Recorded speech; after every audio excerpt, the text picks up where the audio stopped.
Абайда үш сүю деген бар, иман егіл дейді. Бірінші Алланы сүй дейді, екінші адамды сүй, үшінші әділетті сүй. Бірінші Алла бізді жаратты, оны түбие деп айтады. Бірінші махаббат соған жаралу керек. Адамзатты сүй, бауырым деп дейді. Және сүй, хақ жолы деп әділетті. Үш тұғыр, ол бүкіл осы адамзаттың бүкіл моральдық кодексін білдіретін негізгі ұғымдар. Абай ол айтады, құр көзбенен көрген, ол көкірекке сәуле ұялатпайды дейді. Көкіректе сәуле жоқ, көңілде сенім жоқ. Көңілдегі сенім жаңағы иман ғой, деген сәуле деген нәрсе білім. Осы тұрғыдан келген кезде ол нағыз берік иман болады дейді Абай.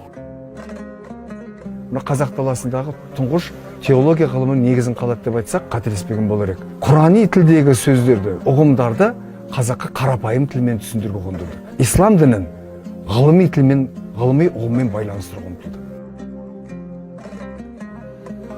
Білім мазмұнын жаңғырту дегенде біз осы Кембридждік жүйенің бағдарламасын әкеп отырмыз, сондағы критериалды ойлау, критический мышление деп қояды.